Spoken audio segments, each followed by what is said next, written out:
Well, with that, we'll go ahead and begin our meeting. Good evening, everyone. My name is Mike Remington, City Council member. You're joining us for the City of Duvall Committee of the Whole meeting for Tuesday, October 5th, 2021.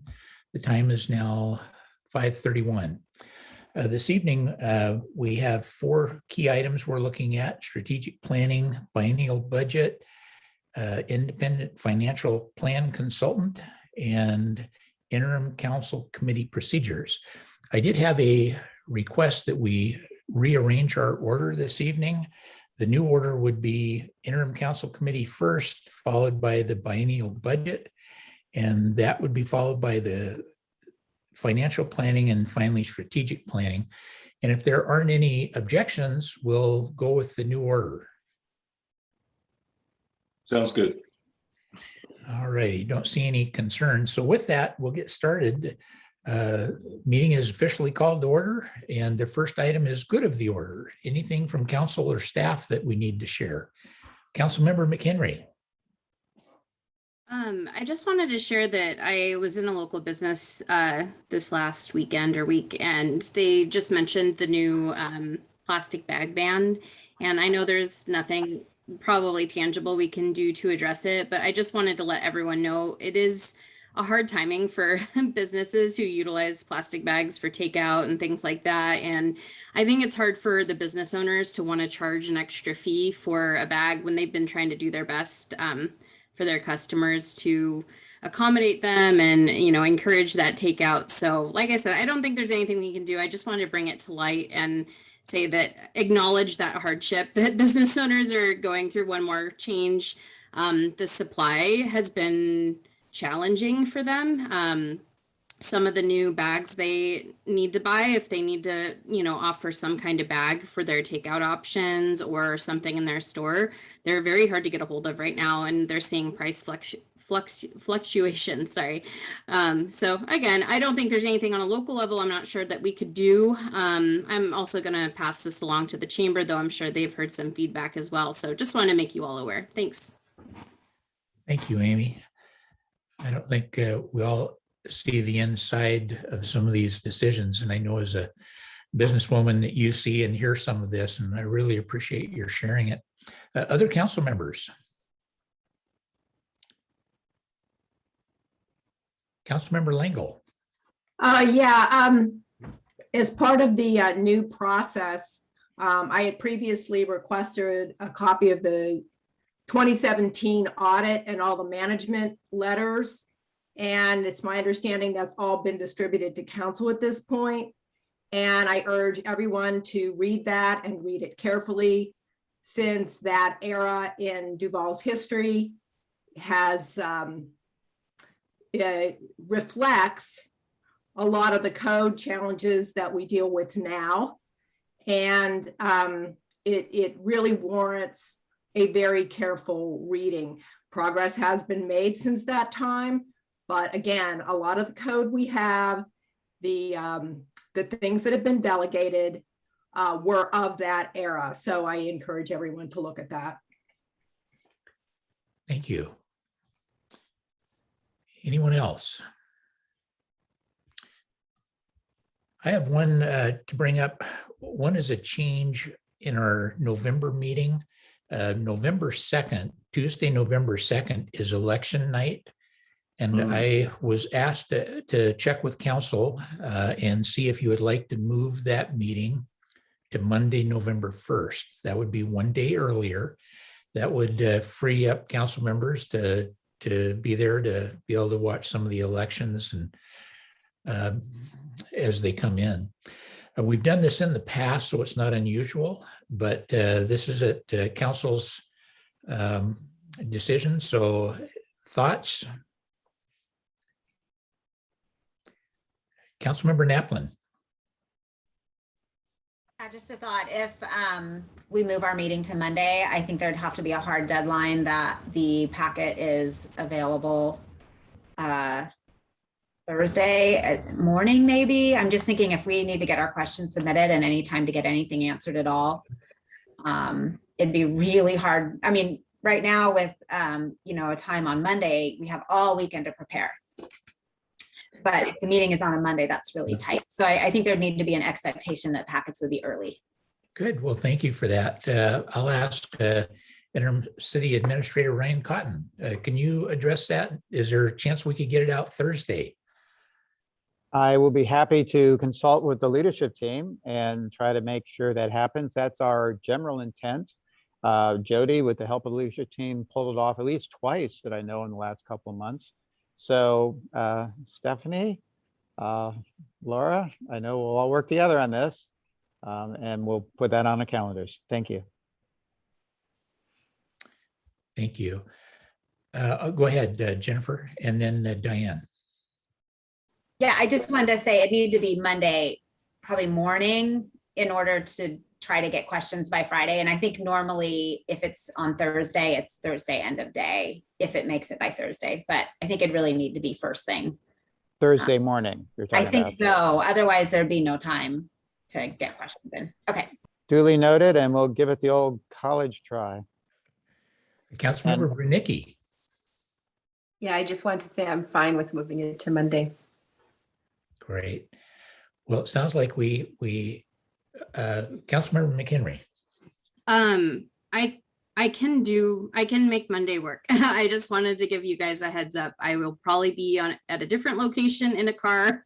It's just one of those nights with soccer and scouts and all kinds of stuff going on where we have to be in 3 different places. So just a heads up that I might have to have my video off a lot. Okay, thank you. Councilmember Naplin. Just really quick. Maybe we should give I just want to make sure people have time to check their schedules, because this is kind of the first I knew that this was going to be requested. So I'd actually like to double check too that my husband's not traveling, or you know what I mean? So maybe give us send an email out. Yep, I'll send an email out, and that's a good suggestion. I'll send that out to everyone, looking at moving it to November 1st, and just wait till I hear back from everyone. One thing just to be thinking about as well, we have a meeting on December 21st.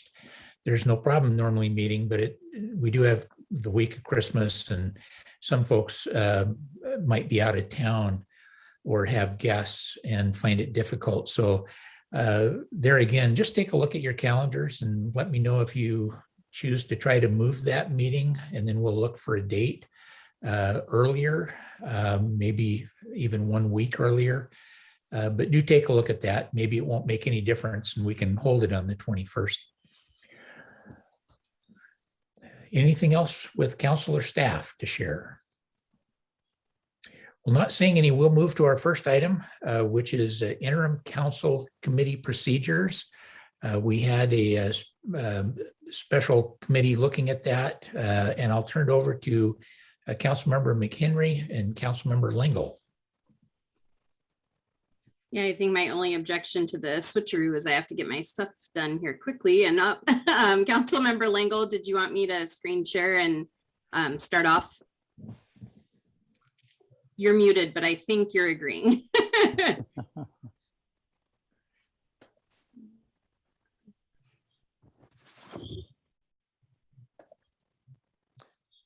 All right, can everyone see that? Yeah, it's up and running. All right, so I'm just sharing the document, and Mayor Pro Tem, thank you for emailing this out. There was a little snafu on my end, and so this didn't get in the packet. So hopefully everyone had a chance to read through it. I don't actually want to read all the way through it. I'm hoping everyone had a chance to really look at it. I think some of the main things I want to mention right off is just throwing out the idea that as we look at interim procedures, we consider a length of time that we would like to try it for. It doesn't mean that we couldn't stop doing it or change it anytime in between them, but it's just a general sense of a time commitment that we want to give it a try. Something Councilmember Lingle and I thought of was 6 months. I think that might carry us to a point where the procedures committee would be done, hopefully with most of the procedures, and the whole council would then be ready to really look at the committee procedures. That's our general guess, but totally open to that. And if you want, I'll just hit on a few things and then we could just open it up for discussion. Really want to hear what everyone has to say. So I don't feel like we honestly changed a whole lot. We took section 5.6 and we organized it a little more, did a little more heavy of the bullet points or the, itemizing it and having subtopics just to make it easier to see. Councilmember Langle did a great job of looking through all of this and inserting, first or second touch, possible third touch, just to try and outline what is meant by that. Because like as it currently stands, I think what we how we use it now is that one touch is at a council meeting. Second touch is also at a council meeting. So this starts to insert it into where we could consider something a touch that's not at a formal council meeting. And I really liked, I don't want to steal her words, but Councilmember Lingle, you referred to the committee of the whole as a control tower. And I really liked that idea. I think it's smart to remember we can always refer something back.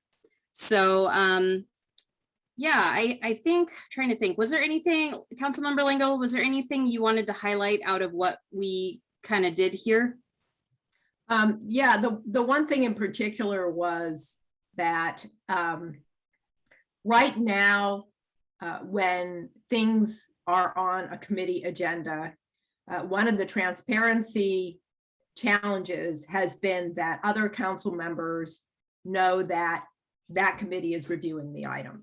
And so one of the things, I think that was actually maybe one of the slides that Amy McHenry, Councilmember McHenry, even had referred to in the very beginning. So by having everything be forwarded to the COW, and it doesn't have to be an agenda bill draft or anything like that. I mean, I think what we're really looking for is a subject. So, and I know there is the executive team and they're talking about things that are their priorities, and I suspect they're thinking about their own schedule. So if we can get a heads up through the COW, then a couple of things are possible. The first thing that's possible is when it gets referred to the committee, COW can direct the committee as to what they specifically want the committee to do. Do they want to review something in depth? Is it a cursory review? Do they want us to come back with a recommendation? Those things should not be automatic. I think those are things that the COW should decide, at least give us preliminary information. That way a committee is not deep diving if they don't need to, or if they have to come back with something specific, we're prepared to do so in a report. So the first step of the air traffic controller, as I refer to, is really just a heads up from administration. And you kind of do this now anyway. You have it called your parking list. And if we had a little bit more like information about when that is destined to get processed, it would be a help and all the council would know. The other thing is, as you read down and you see where the possible third touch is, council has always had the authority to decide if something is tabled. Hopefully, tabling actually has some specific connotations, and I would hope we don't do a vote of tabling something very often.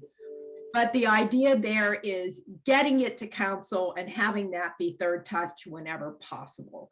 And or having council through a COW decide it can go to the consent agenda. And that could be decided actually the meeting prior to, so that folks could say, yeah, we really completed our second touch.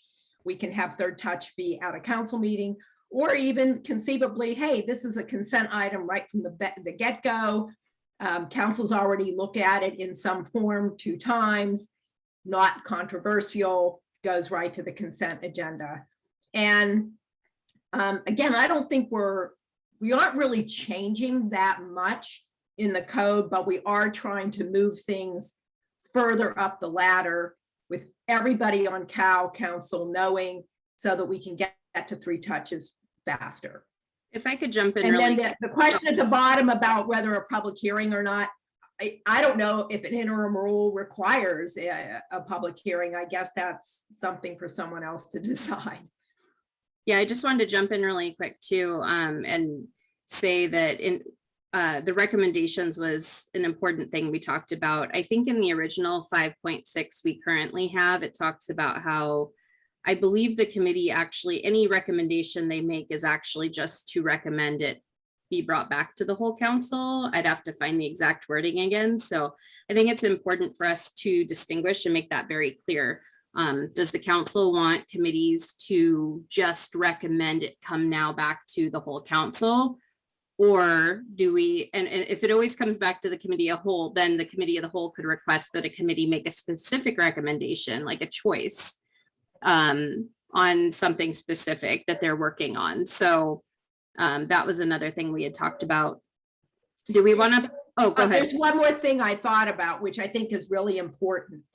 If in the very beginning, a subject is coming forward that Cal thinks is, whoa, this is going to be a big lift, then Cal also has the choice at that point to say, we're willing to have an extra cow to work on this. Because some of these subjects could be the wastewater treatment facility as one example. As that starts to evolve, that is a big issue. It has debt issues, it's got rate issues, it's got timing issues, it's got Department of Ecology issues. There's a whole lot of things there. And it's important that council understand all of that because it does directly impact the residents and their pocketbook. And I acknowledge that I think at first glance, this might seem like it might function in a bulky way. But I think since we already talked about bringing committee reports to COW and, you know, doing a little more work through the committee of the whole with the other committees, I feel like it might be the right mix and it might work really well. We could be wrong. I think that's the beauty of experimentation is we can try it and it may not work. We may not like it. We can always tweak it and change it and go back. So I just wanted to acknowledge that. I know this seems like a lot and it might, maybe it won't work. I mean, but I just wanted to check if everyone wanted to try it or initial thoughts. And then the last thing, super quick, that highlighted portion at the bottom, hopefully you can see that, I think. There are sections and the procedures committee is definitely finding these as we go along. And I think this is a specific question for you all, but also a broader question as well. There are times where do we want to specify what we expect in terms of, you know, in this instance, do we want to just require a public hearing? Because then we can eliminate those recurrent conversations of having to ask council every single time, do you all want a public hearing on this? Or can we find places in our procedures where we can just say, here's what we expect. And then maybe it's easier at some point if council doesn't feel it's required, they could possibly waive it, you know, apart from law, what law requires. But just wanted to throw that out. So with that, I think I'm done for now. I just want to hear a lot of discussion and hear what everyone has to say about it. Thank you for that intro. Council members, feedback on this potential change. Councilmember Branicki. Yeah, I'm trying to figure out if at the very top where it says, if a council member, committee, or administration identifies a potential agenda item, preliminary information should be prepared by city administrator. I'm just curious to know, it has administration in there. So does this mean for agenda items, they will need to come through a process, or can they just put things on the agenda? I guess is what I'm trying to figure out is everything that goes on the agenda have to go through this process before it can go on the agenda? Or does administration have the flexibility to put on the agenda what they think they need to put on the agenda? Can I address that really quick? Oh, Sure. yeah. So a couple of things, and I'm not quite answering your question yet, but I promise I will get there. First step is we just want to hear everyone's opinions on council. There will definitely also be an opportunity for staff and administration to look at this as well. But 7 points, hold on, let me find it. Chapter 7 in procedures, which we did not quite get to. That's the other chapter. It's mostly 7.1, I think, where it talks about council committees, currently has a whole section on the agenda. And I know that was a hot topic last time.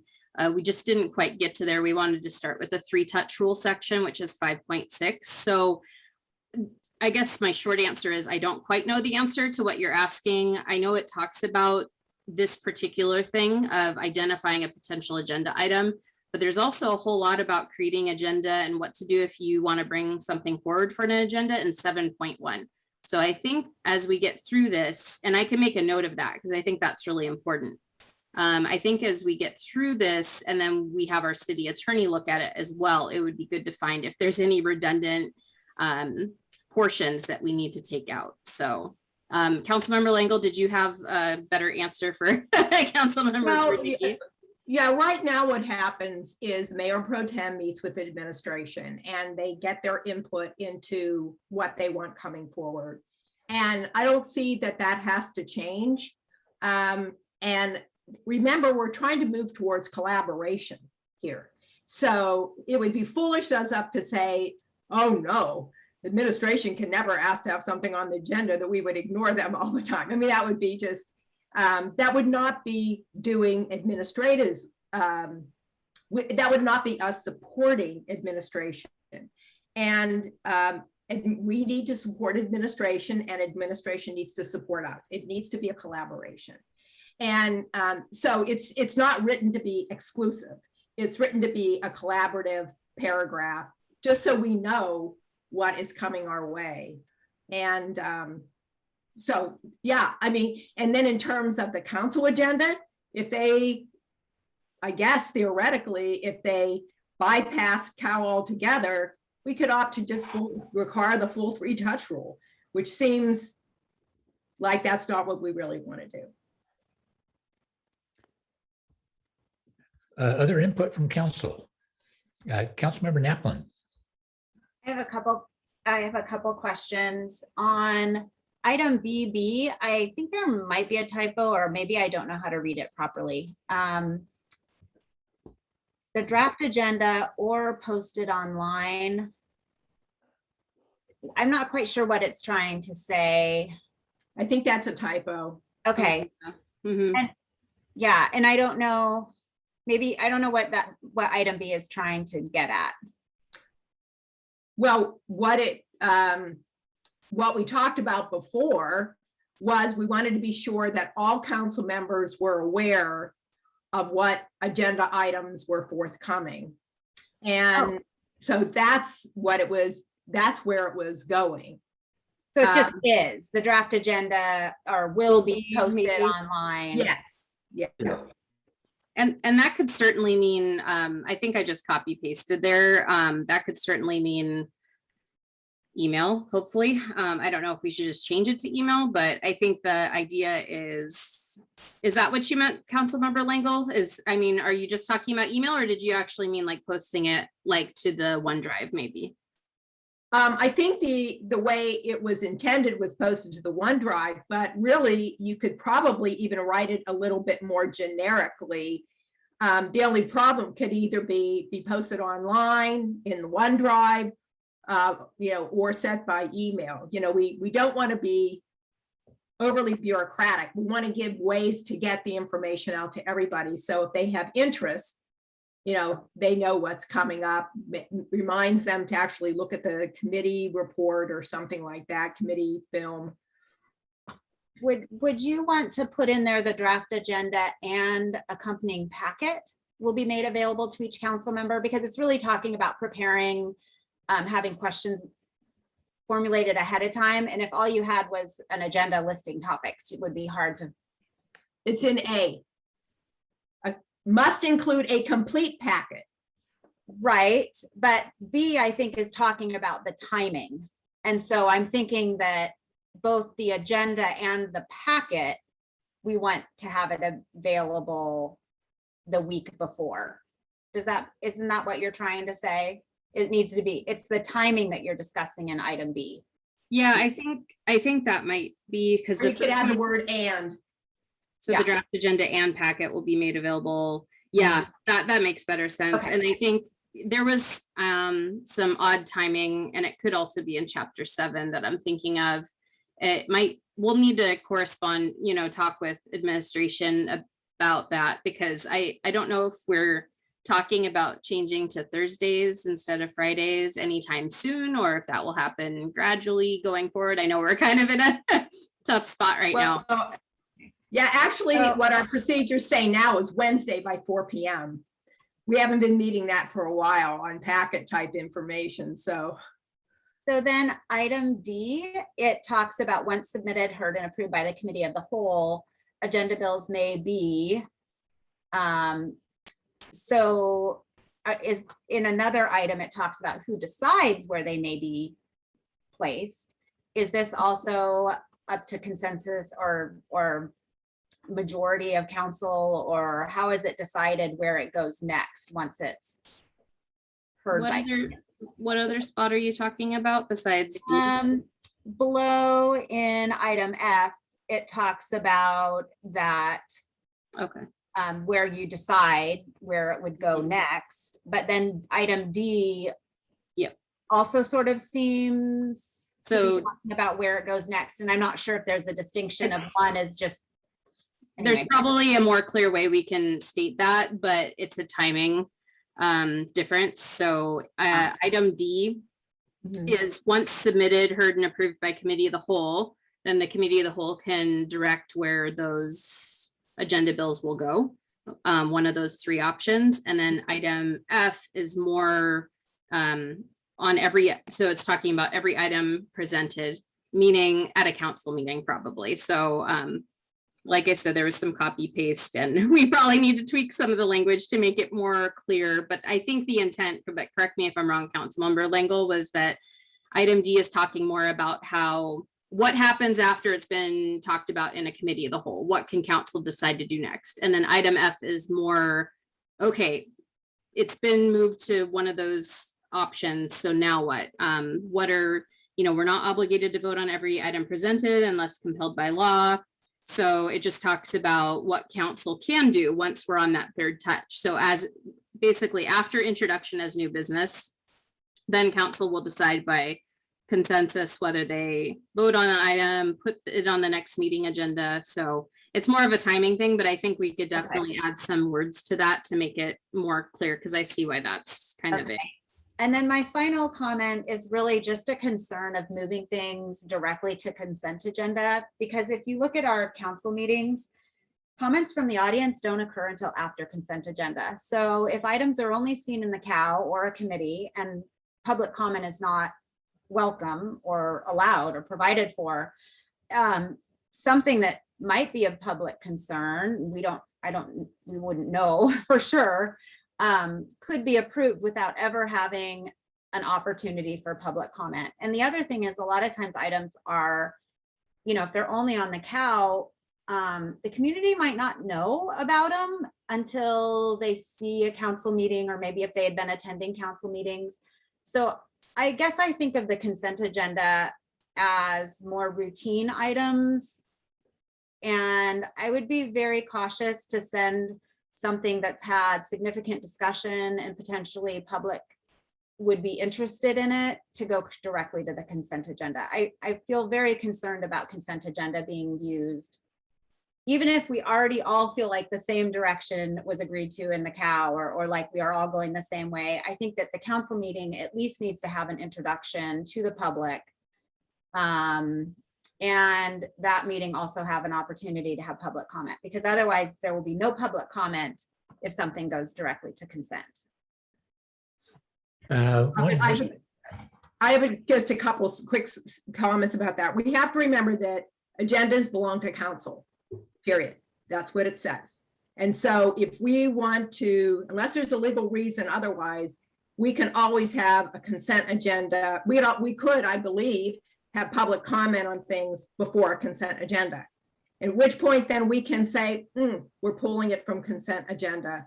There's references also in procedures to things like 2/3 vote of council, and we can't take official action in COW, but that 2/3 is how you modify an agenda after it's been published. So that's another option to work with. Something happens in COW. Now, the last thing I would say is, I get, I'm still registered to get notices on both the COW meetings and the council meetings. So if people are really tracking council as a whole, they're probably going to see that. But the nice thing about everything going to COW in the very beginning is we can flesh some of these things out. And if it doesn't come to COW early on, this could evolve later on. And I think that's part of where you're trying to go, is that there isn't a chance to really get the word out. I wanted to hear from a couple of other council members just so we can have everyone weigh in. By the way, this is just up for discussion. It's not up for vote or anything. And I think we'll be bringing it back several times to review. So, but we haven't heard from Councilmember Hoag or Councilmember Schaefer. So I wanted to open the door and see if you have thoughts, feedback for the committee. Councilmember Hoag. So I'm really appreciative of Councilmember Langle and Councilmember McHenry for working on this interim policy, because it feels like since we started our committees, probably going on almost 2 years ago now, back up, it feels like sometimes we're floundering, trying to figure out, the procedures and where things should go from committee to COW to, so I just think this is a really important thing to be doing. And I appreciate all the legwork you guys are putting into it. I think it'd be good for council to talk about whether or not we would want a committee to be considered one touch if something goes to committee. That was the only concern I started having is whether or not we want to do that. So, but it sounds like we are going to have more time to be discussing this. So we probably don't have to go into the detail, but I'm just, I am in favor of something like this and I appreciate it. Councilmember Schaefer. See, I do worry a little bit that we're adding more weight to our process here. That being said, I'm more than willing to try this. I like experimentation, and this is certainly in that spirit. Let's see. I had one other point. Sorry about that. Oh, the other point was I wanted to also, I guess, reflect Councilmember Naplin's concern. We absolutely need to allow public comment in our process before the consent agenda. So I understand there's different ways to do that, which is all fine. But let's make sure, one way or another, that's part of our process as well. Thank you. If you don't mind, I'll toss. Oh, go ahead, Diane. Oh, it's on. Okay. Yeah, I'm back to trying to figure out the answer to, since we're having such a good conversation. Point B, the topic is then transmitted to the committee of the whole. I'm in A, section A. Yeah, committee of the whole for determination on whether the item is retained by COW, formally reviewed by a committee. I'm not understanding that quite. I'm not understanding that section as to what exactly are we trying to achieve and what is the agenda item. I mean, if I look at tonight's agenda, for example, we have agenda items. Are we saying with that section that before any of the things that come on our agenda for the meeting have to go through a process through a COW first to determine if it's viable to put on an agenda? Is that what that means there? And the second part, going down to D, once submitted, heard, approved by committee of the whole, agenda bills may be, is that again now, are we trying to say that agenda bills have to go to committee of the whole first? And then in committee of the whole, you are going to then determine A, B, or C for that in the committee of the whole? Is that what we're saying there? Amy, can you? Yeah, answer that? I mean, basically, yes. Now I think it's up for, well, it's all up for discussion, but how much, like, is it a fully formulated agenda bill, or are we just talking about the general topic of, hey, we want to do this thing? What do you guys think? And the committee of the whole could say, we'd really like a subcommittee to look at that. Or, I think this is something the whole council wants to talk about more. So I don't think we're asking for them to fully formulate and get it to the point that you see it on the council meeting. We're talking about when they are they being staff and administration, when they're working on stuff in the preliminary time, and they have not fully, filled out an agenda bill and gotten that all written up. We're talking about at that moment in time that they could float something to the committee of the whole, and we could that would be the mechanism for council to say, this is something we really want Public Works Committee to take on, and then come back to us with maybe a specific recommendation. So it just gives more, more control to council to be able to decide how they want things to be processed in terms of how they come to them. So if we really feel everyone should talk about it in committee of the whole, then administration or staff will have an understanding that the whole council is interested in this. It's not going to go to public safety or public works or finance and administration. So I guess it's just a touch point. That's the free touch rule. I guess my point I'm trying to figure, or what I'm trying to understand here, is that there are a lot of what I'd call rubber stamp type things that get on an agenda that don't really require this whole process. And if I was a staff person and I say, oh, I've got to get X, Y done. Oh, no, I can't get that done because I'm going to have to now go through this channeling before I can even proceed on that to get an okay thumbs up from council. That would be really difficult for me to work in that process. And that's kind of how I'm seeing this. That's kind of what this is looking like to me, unless I'm misunderstanding that. Do you see what I'm saying? Or is there? Yeah, I totally get what you're saying. And I think in my head, at least, and maybe other people are thinking differently, which is fine. In my mind, it's similar to how we give committee reports. Maybe we have a bigger good of the order, and that's the moment in time where people, I don't know, I'm open to talk about that more. I'm interested in what that mechanism would be.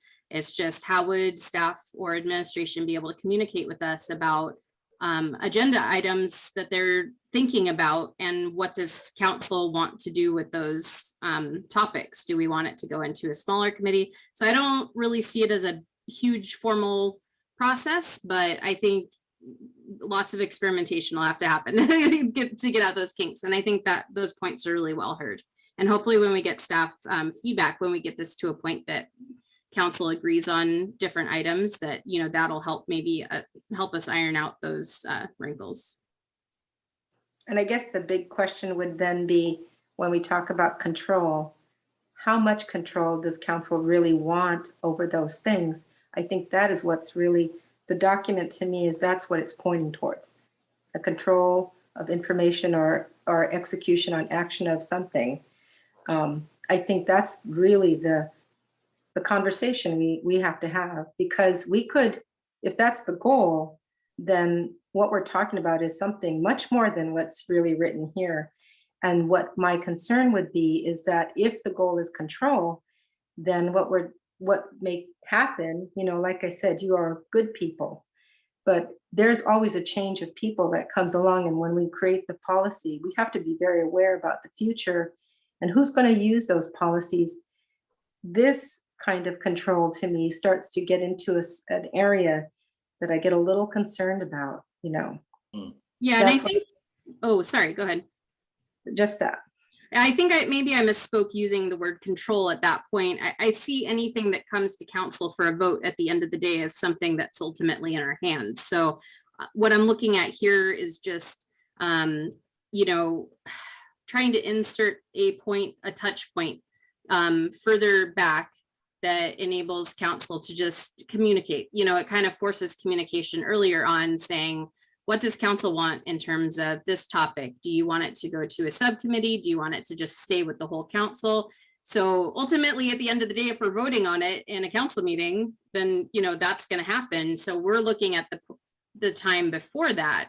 And to make sure, the goal here in my mind is to smooth things out, to make it easier for things to function. But I totally get how maybe at first glance, this might seem the opposite or bulky, because it's something new and we really don't know until we start messing with it if it's going to work like that. And if it doesn't, then I wouldn't be in favor of that either.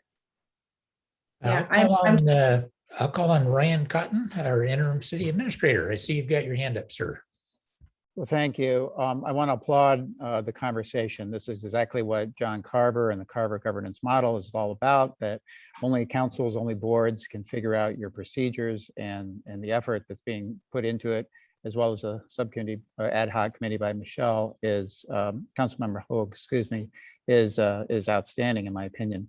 Relatedly, I'm at the ICMA conference right now, and I went to a session, and it was about council committees. So we have some information to share with you. The session was given by an acquaintance of Mayor Pro Tem Remington from Bellevue, who's now in Fort Collins, Colorado. So I looked around the room, and there was your new city administrator, Kevin Oppel, in the room. So we're definitely all getting on the same wavelength in terms of what could be the most ideal outcomes. I want to also support the word collaboration, which I read also as adding value.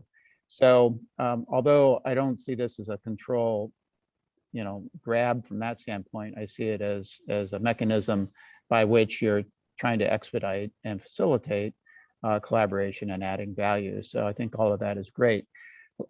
Two last things. I'm hopeful that from a process standpoint, I know it's titled interim for 6 months.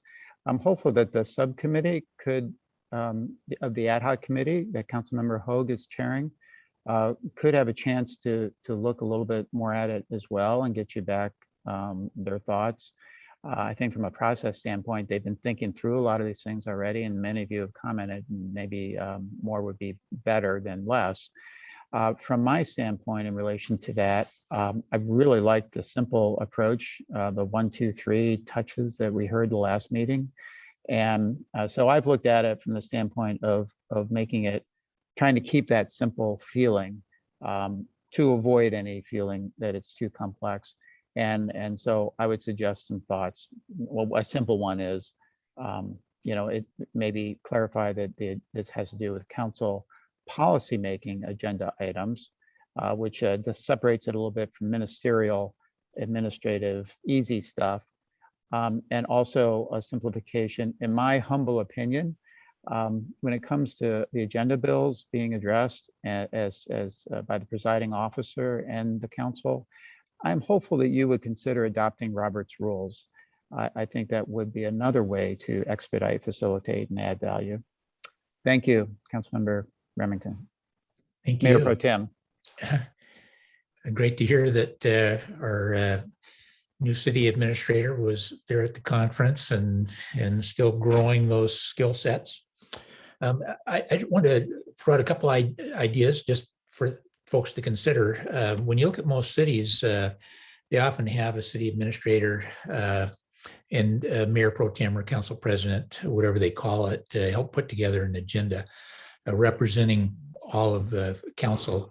Some actually delegate it to their city clerk. And what that really shows you is most council members, they don't want to deal with what's, the entire agenda. They just want to have say on key things they want on the agenda. The rest is pretty routine. So that's one of the questions to ask yourself.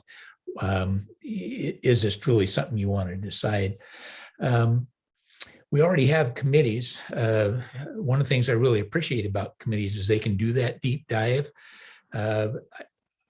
One of the challenges we'll have is if we're bringing those agenda items to the COW to talk about, and everyone wants to weigh in a little bit or has questions, we could wind up with a fairly lengthy COW. It just depends on how efficient we are. So just consider that. I know we're not deciding this tonight, but I'd really suggest we get to hear from Kevin Oppel as well. He may have some input and ideas. I will say that having sat through these now for quite some time, the schedule is quite dynamic. In other words, we'll decide on the agenda on Thursday. It'll change on Friday and sometimes on Monday. And it has a lot to do with when information is available. A director may say, yeah, it's supposed to come in today. Well, someone doesn't get in the information and they're not able to get it posted. And so if we're only meeting every 2 weeks to decide on an agenda that can change sometimes hourly, that's just something we have to consider how to deal with. I like the discussion on the consent. I really think we want to make sure that those are fairly routine items or things people agree with. The reality is most of our citizens want council to do their council work, and not many citizens want to take a deep dive into too much of this. My point simply being that we have a pretty good sense, I think, of when there are some issues that are important to the citizens, and we really want to bring those forward rather than putting it on consent. So I think we actually do a pretty good job of representing our citizens that way. That goes into this idea of, with consent, just understanding that if we go through this new process, even though things may not go to consent and they wind up in the committee, the only time a citizen has an opportunity to actually weigh in, other than giving us a call on the phone, is at a city council member meeting. So if you have one touch in the committee and touch 2 in the COW, the only time a citizen gets to say anything is on the 3rd touch at a council meeting. Or if there's a couple of council meetings, they see it once and they go, oh, I didn't know that was on there. I'm coming back next time and giving my input. So again, just something for you to consider.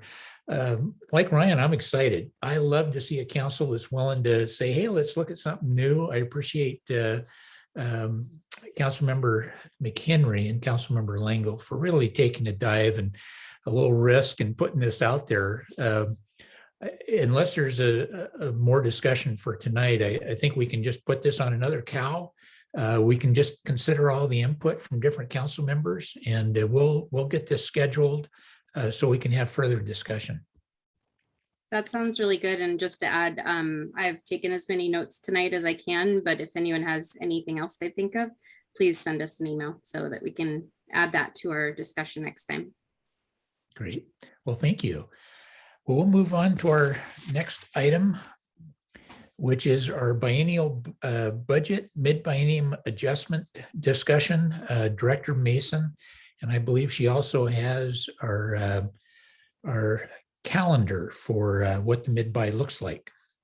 So Director Mason. Good evening, everyone. Dana Mason, Finance Director. I will share my screen. Alrighty, so hopefully everyone can see the mid-biennium budget adjustment calendar. So staff has already been hard at work working on budget adjustments. And this meeting, we will just talk about, it will just kind of be the first look at budget adjustments to revenues. And then October 19th will be the public hearing for budget modifications, including expenditures. We'll also have the property tax public hearing, the first one, and at the November 1st meeting will be the fee resolution. So first look at all of the city's fees in one resolution. Salaries and wages ordinance, which may be changed to the salaries and benefits ordinance. Another look at property tax or just for discussion, and then budget modifications as well at that meeting. November 16th will be a second look at the fee resolution, and hopefully it will get passed at that meeting. A second look at the salary and wages ordinance, the property tax, and budget modifications. And then hopefully we can pass budget modifications at the December 7th meeting, and anything else that we weren't able to pass at the other meetings. So are there any questions about the calendar? All righty, then I am going to put this away and I will re-share my screen.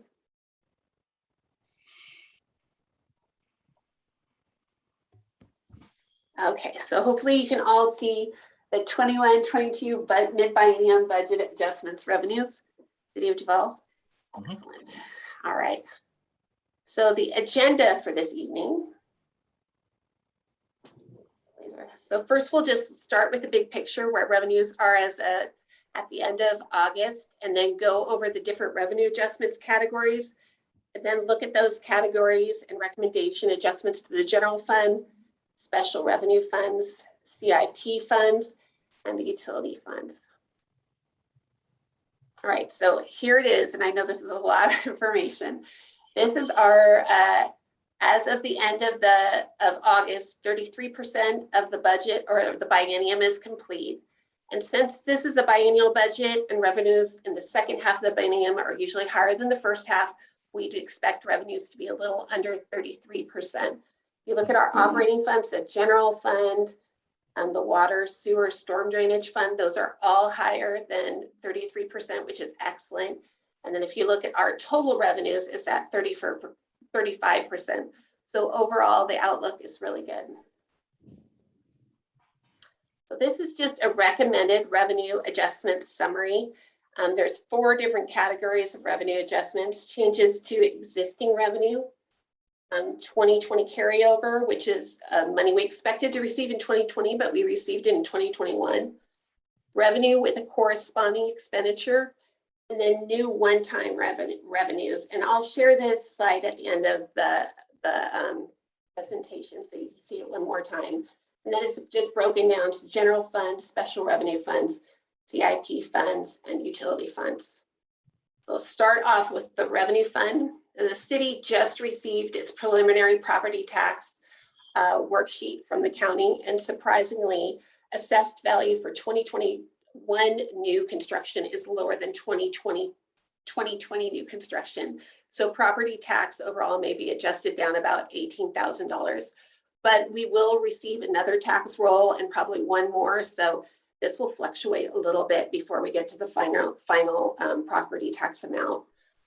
Regular sales tax has surpassed expectations in 2021 in both regular and construction sales tax.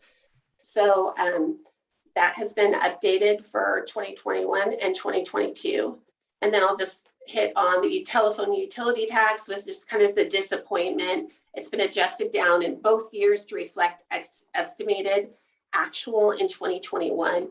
And other cities are also seeing this decrease. And I know of one city who is contracting for an audit of its telephone tax. So when they receive their results, we may consider doing our own as well. And for carryover in the general fund, $93,000 of money that was expected in 2020, but received in 2021, and that's just from 2 FEMA grants and then 3 King County grants. For corresponding expenditures, staff is asking tonight actually for authorization of a housing action plan grant from the Department of Commerce. And then council already authorized the revenues expenditures for the Lake Rasmussen noxious weed removal, as well as the recycling grants. And this is the waste management reimbursement for the RFP costs. And then some adjustments to engineering fees and charges revenue and pass-through development. And then new revenue, the city has already received this $31,000 from the state for assistance for police reform and donations and the sale of surplus. So special revenues fund, it includes the street fund, the transportation benefit district, American Rescue Act fund, the decrease in property tax over here and the changes for existing revenue we already discussed that. And then the TBD sales tax has gone up just like regular sales tax. We have adjusted building permits up. Originally, we had anticipated 175 building permits during the biennium, and our best estimate at this point in time is actually 236 building permits. So you can see that increase in revenue reflected here in building permits, plan check fees, and then over here in corresponding expenditures with school impact fees, because we just pay those right out as soon as we receive them, passed back to the school district. And then one-time revenue, of course, is the American Rescue Plan Act. We're all very familiar with that. Just back over here to existing revenue, Big Rock Ballpark activity fees were higher in 2021 than we originally anticipated. So that increases for 2021 alone. And then, the clearing and grading permits. that were added to the budget. And then this private donation is it's from the Little League for the scoping for the Big Rock Ballpark Field expansion project. For CIP, REIT 1, changing to the existing revenues, REIT 1 and 2. This is just for 2021 alone. 2022 revenue, we're keeping as it is, but $190,000 in each revenue. Street impact fees have been adjusted downwards for a couple reasons. The city received $380,000 more than budgeted at the end of 2020 that was expected in 2021. So that's part of it. And then the makeup of the different the permits has changed. And so it's just an update of the estimate and permits and credits that will happen this biennium. And then park impact fees, still also an update to the permits or the estimated credits and not permits and fees, but also $200,000 for development improvements that's going to be held in escrow until those improvements have been made. And then right here, these two together equal the state appropriation for the wastewater treatment plant remodel and the police renovations. And then this amount right here, this negative REIT 1, REIT 2, and bond proceeds, it's just being replaced by grant revenue. All right, and last but not least, water charges for services were higher in 2021 just because of the weather. Storm drainage charges have been updated in 2021 and 2022. Just we were using, at the time of the budget, we were was being built, we were using 2019 numbers, and so we just didn't quite get that right. GSCs, this is all updated for the additional permits. And then over here in one-time revenue, we have this $37,300, which is a late payment fee that was charged and received from one of the city cell tower lessees. So that was kind of nice to get. So if we go back to the summary, just to recap, that staff will request about $7.8 million adjustments in revenue. And the bulk is for existing revenues. And then that one-time American Rescue Plan Act revenue that we've all talked about and discussed. So, and that is it. I think that was pretty fast. So are there any questions? Dina, I know we didn't get a chance to put that in the packet. Can you post that for us so that council members that would like to peruse the numbers a little more closely would have a place to go? Absolutely. And by the next meeting, we'll have the line items for you with the adjustments and the descriptions right next to it. So you'll be able to have that information as well. If you don't mind posting that in our council presentations, and then if you could send us a link. That's a little spoon feeding, but I know a lot of information. Okay, thank you. Questions, council members for Director Mason? Councilmember Naplin. I don't know if it's something we could work into the budget amendments, but early at the beginning of this year, I proposed pulling out a portion of the one-time revenue from construction sales tax and creating a strategic fund. It really concerns me that we have so much one-time money in the general fund. I know you can find the line item in the reports, but really a lot of times we're looking at the rolled up number and seeing how we're doing, and having that much one-time money kind of obscures the sustainability of that fund. So I'd really like to see, and I don't know, I'm curious how everyone else on council feels, maybe have a conversation if we did want to implement that. A lot of cities, some cities, I think Woodinville just takes all construction sales tax and it's another fund. I believe Snoqualmie sets a baseline, or they change their process. And so I can't remember if it's a baseline amount of construction sales tax that they say is routine and they would leave it in general fund. And then a portion of it is moved into one-time expenditures. I don't know if they put it in their capital fund, or I can't remember the details. But anyway, I'm kind of curious how everyone else feels about that. But it's kind of been an ongoing concern of mine. And I do see other cities address it differently, especially cities that are experiencing explosive growth. Councilmember Schaefer. Yeah, I share the same concern. I'd like to understand, if possible, where we'd be without that one-time money. If we'd be in trouble, or would we still be okay? And if we are in trouble, how much trouble would we be in? The one-time money, besides being growth-based, can easily go away, and it can go away quickly, as we've seen in the past, just because of economic reasons or pandemics or whatever. But I think it behooves us to understand what kind of situation we would be in without that. Now, I'm not so much thinking of the ARPA funds. I think we all understand that's kind of a separate part of money and has a very specialized purpose, but more the development one-time funds is where I'm concerned at. Dina, is that an item that you can give us some options? And, we obviously don't want to lose track, but it's so easy, as Councilmember Naplin pointed out, to just see that construction money coming in the one time and say, gee, we're sitting pretty, and lose sight of the importance of keeping track. Yes, and in fact, the mayor and I think Laura was there, or Director Thomas.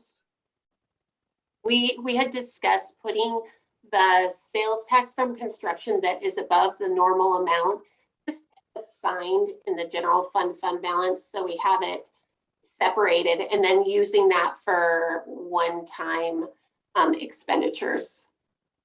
So, Councilmember Naplin. My preference is really to pull it out of the general fund. That's what most cities do. I think it's cleaner. It sets it aside for one-time expenditures, and then the balance can grow over time versus trying to keep track of prior years. And would you create a reserve portion of the general fund? I feel like that's not in my opinion, maybe not as clean as putting it in a separate fund and just moving it and setting some parameters on how it can be spent. That's my preference. Any other comments, questions? Councilmember Hoag, and then Director Thomas. Thank you, Councilmember Naplin, for bringing this up. This is definitely something that should be considered for our city, because we really are a veteran community, and relying on that growth, that construction money, I think is going to be a problem down the road. So I don't know the answers to how to do that, because I'm not a finance person like Director Mason, and Councilmember Naplin knows numbers really well. I don't know what the answers are, but I do know that we need to be looking at that. So thank you. Director Thomas. Good evening, council members. I was just going to add, and Dana already started that conversation. Internally, we've had discussions with the mayor and directors on taking some of that construction tax, and we're looking at, like, do we look at a 10-year average? Anything over that, we then place somewhere. I don't know what that 100% will look like, but what we'd like to look at using those for, or putting it away, is for both CIPs, but also for planning. So like GMA planning, transportation planning, those things that are general fund that come up on a regular basis that we don't always have funding for. So that's all I wanted to contribute to the conversation. Thank you.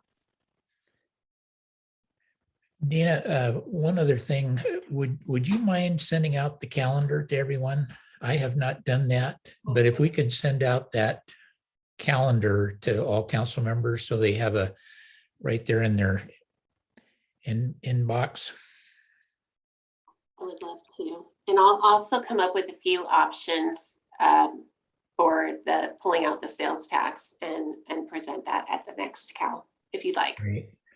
Well, thank you. I know our budget kickoff, really, we start at our next meeting, but this has been a real healthy discussion. And I appreciate all the work putting all that information together for us. Ready to move on to our next topic. We'll have interim City Administrator Ryan Cotton go over the contract 10-year independent financial plan consultant and implementation, including a possible fiscal sustainability plan. Mr. Cotton? Thank you, Mayor Pro Tem, members of the City Council. This item is very pertinent to your last conversation because one of the questions that we asked some of our financial RFP bidders was whether or not and should the city look at a different accounting system, a modified accrual or a full accrual. And that's a way of systematizing answers to the questions raised about what revenues can be recognized when or should. So I want to just recap quickly that this is one of the highest goals of the council in the biennium budget that was reaffirmed at your vision setting portion of the retreat on September 11th, and it became the highest goal to understand the long-term financial picture for the city of Duvall. The RFP was issued in early August. The responses were received August 24th. There were 4 firms that interacted with the RFP document. 3 were full proposals. 1 was requested another 2 months and then gave some ideas about the bond capacity of the city.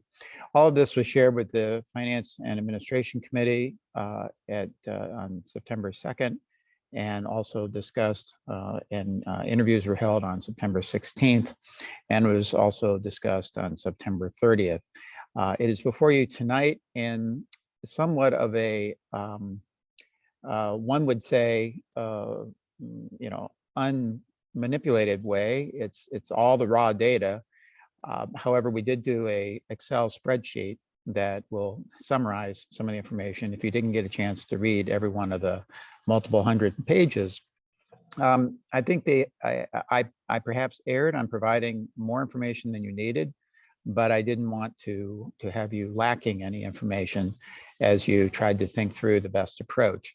What the goal is to eventually have the city either amend the budget to allow for one of the proposals to go forward, or provide information at an FAC or COW level to the mayor, who would have the authority to proceed if on one that does not exceed the budget. There were 2 that exceeded the budget and 1 that does not.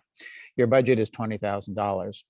With that, I want to just share my screen and make sure you know about this Excel spreadsheet, which maybe was hard to find, but we'll show it to everybody. All right, so this is actually on page 41 of the PDF that you have in your packet, and it's not real user friendly to read, but I do want to thank our team, Director Mason and myself worked on this, and we had some feedback along the way. So on the left here are criteria that were looked at, and I'll go through each one. And then across are the firms that submitted full proposals, management partners, management and municipal analytics. I think you can see my cursor, right? And Seeger Consulting also submitted a full proposal. I'll get to why they're not one of the 2 finalists right now. And then the administration, myself particularly, gave some thoughts as to how I thought who won which criteria. So this is not the committee's rankings. It's primarily mine, but there are some gray, and it's subject to some judgment. So, okay. So the first is the firm's quality, level of experience, years of experience. And I'm just going to call them, if you don't mind, MP and MA. basically equal experiences for those first two bidders, and 10 years experience for Seeger, which is a solo proprietor. And so I determined that they were tied. The next criteria was licensing by the Security Exchange Commission. No one's licensed. And I understand through someone who knows more about this than I do, Councilmember Lengyel, that unless we're using them for bond work, that may not be a important criteria. Third is the number of cities served in creating financial plans unrelated to bonding, 40 for MP, 50 for MA, and 21 for Seeger. So I considered that close enough and called that a tie. The number of Washington cities served, so local cities served. MP, Kenmore, Newcastle, North Rhode Island. I believe they have the edge on that. There is a Municipal Analytics has partnered with a gentleman from California who's done projects also. His name is Charlie Francis, and he was actually at the International City Management Association conference yesterday. But I think Management Partners would have the edge. The next is the overall cost effectiveness of the proposal. And this is probably where the biggest differences are and why a budget adjustment needs to be thought about. The total cost for the 10-year financial plan and the options that were asked for was $44,500. It included everything asked for except for the feasibility of bonding. I think that's kind of too bad because that's really important if you get your facility plan and want to fund it. Bonding is probably a likely scenario, although it can very easily happen at a later time. So it's not a fatal flaw. Municipal Analytics signified $20,000. It included all the alternatives except the basis of accounting, whether it should be accrual, modified accrual, or stay with cash. Seeger Consulting was $31,550, and then had, and this is how it's broken out. So from a total cost standpoint, Municipal Analytics got the nod on that. The overall perceived fit and strength of the approach, very good. Management Partners, lots of local experience, very solid proposal. Municipal Analytics was also a good fit and a solid proposal. However, recognize that the main person from Municipal Analytics is in Michigan and his partner is in California. Seeger is in Seattle, but there was some conversation between Dana and I, but by a hair, we gave it to Municipal Analytics, and it had a lot to do with the California partner that made that difference. The hourly rates, not too different, 220, 150, 150. So Municipal Analytics, we gave the nod to. I'm going to get to why Seeger didn't get that in a minute. In-person meetings, 3,500 for MP, 1,800 per team member for MA. So essentially tied because municipal partners assume 2 people. So proposal cost for extra meetings. And I think I just went through that. Attributes that distinguish your firm from others, there really weren't any that either said. So couldn't make a judgment there. Pending investigations or disciplinary matters, there were none. The summary, I'm going to come back to the summary because when we talked to the initial staff conclusion, I'm going to go back to the summary. So municipal partners said solid proposal, local experience, but expensive. They did their research on Duvall, and they also provided an attachment C that was titled Fiscal Sustainability Plan, which is of some interest that we're going to touch on in a minute. They did not make any recommendations now for filling any fiscal gap. Rather, they recommended a second stage, which was this fiscal sustainability plan. The municipal analytics included everything that was asked for. So there really wasn't anything lacking. I mentioned Seeger is a solo, it's a woman-owned company. Their experience is geared more towards facility needs and comp plans. But we decided that folks were tied. So that brings us down to overall staff conclusions on August 30th. We gave the nod to municipal analytics. Charlie Francis is definitely made a difference. He's the partner from California, and Management Partners we believe is a very good fallback proposal. Recognize we're just providing information to the committee. It's ultimately up to the council if there's a budget adjustment, and up to the mayor if there's not a budget adjustment. So we asked some follow-up questions on excuse me, we had an additional FAC meeting and interviews, and I think FAC members might want to report on their impressions. I wasn't present at the meeting, but I know that there was some general conversation, but not a conclusion. So maybe you want to have some of that conversation tonight. There was no recommendation provided, and that explains why a lot of it is before you tonight.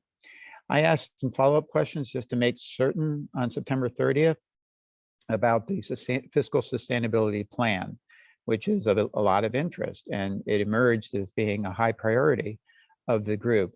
And that's $50,000 is a second stage by Management Partners. What we asked for is a required first stage. So we didn't get it wrong. It's just, Management Partners has found that they have separated it into two phases, maybe is a better word. Municipal Analytics said no additional fee for that. And so we gave that to Municipal Analytics. Answers to additional questions about graphics.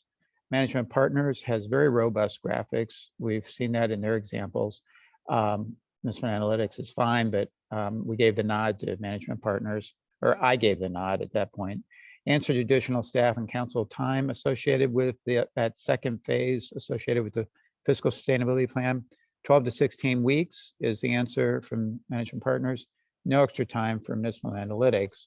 So, actually that's, so Management Partners gets the nod in terms of doing the fiscal sustainability plan with a lot of extra time. But you could also give the nod to Municipal Analytics because it's all built in. But I want to point out something very important. Management Partners has this 12 to 16 weeks, this second phase would involve a lot of community engagement. That's why I highlighted that. That would not be part of Municipal Analytics. So Mayor Pro Tem, I'm going to stop there. Thank you for your patience. Woo. And I'm going to stop sharing and see what questions. I think actually the committee is in a better position to answer questions because they've studied this practically as much as Finance Director Mason and I have. Well, thank you, Ryan, for that. We have about 8 minutes left, so this is a bit truncated, so I don't know that we're going to be able to get through it all tonight. I would like to open it up to the committee members. We had a chance to interview them directly. I think everyone has some of their own opinions on that. So I'd like to call on Councilmember Langle and Councilmember Naplin for your thoughts. And if we could keep it, like I say, it's pretty tough. If we need to go to another committee of the whole, I'm happy to do that as well. But we do have, like I say, about 8 minutes left.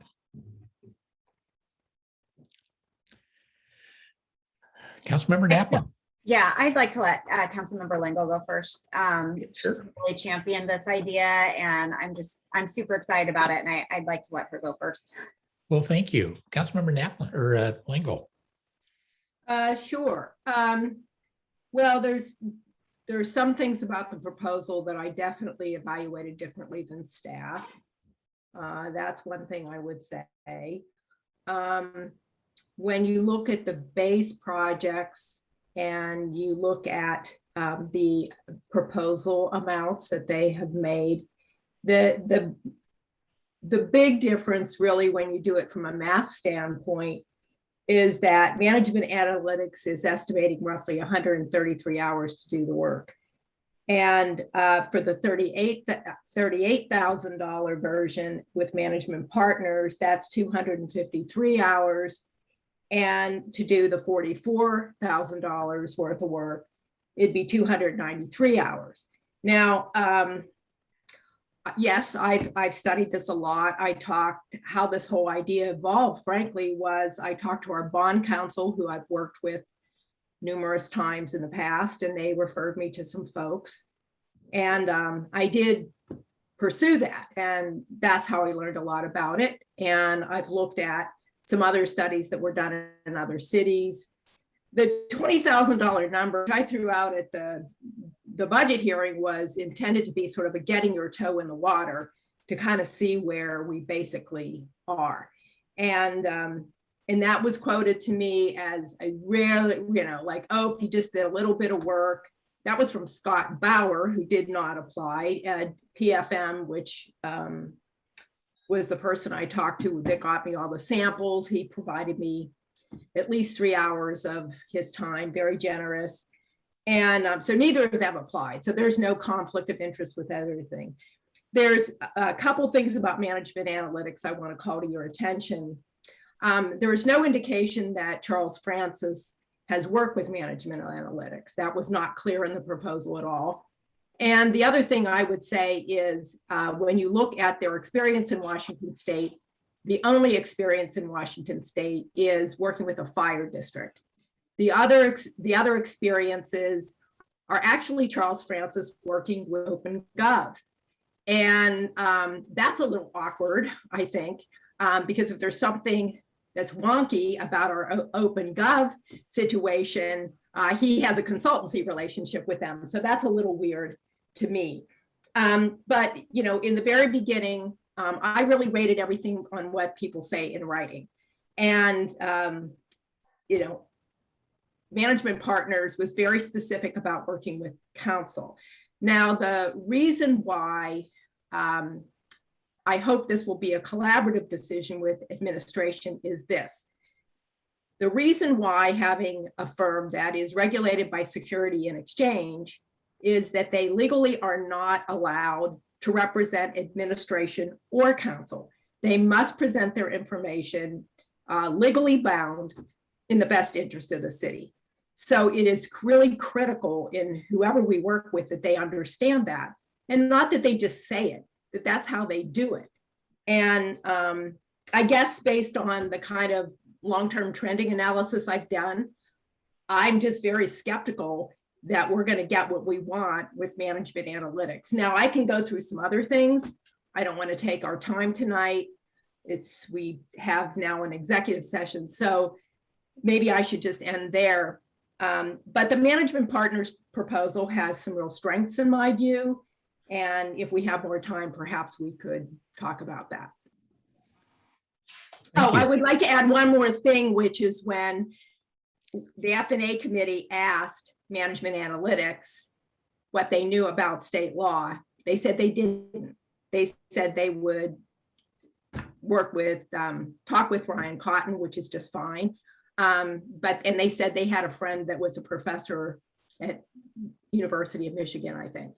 But that's a big difference because our state has very screwy laws and limitations and constitutional problems with how we raise money. So I see that as a significant difference, given that Management Analytics has not done a financial project with a city in the state of Washington. Well, thank you. I'm just looking at our time now at 6:54. Ryan, with the mayor not being here, ideally, I don't want to lose momentum here, and I'd like to bump further discussion to city council meeting rather than just pick another cow in the future, 2 weeks off. So I'll request the mayor add this to our city council meeting this evening so we can continue some of this discussion and hear from Councilmember Naplin and myself, and then get questions from council. And with that, and then finally, our last item, Ryan, if I could just have you bump that to one of our future cows? Yes, I'd be delighted to. Mayor Protem, I just want to let everyone know, I didn't schedule anything for after 7 today associated with me and the council because I didn't have any items. So Director Mason, would you be able to carry the ball in my absence? I will do my best. Great. Well, Mr. Cotton, thank you. With that, council will be adjourned and we'll see you at 7 o'clock at our city council meeting. Thank you, everyone.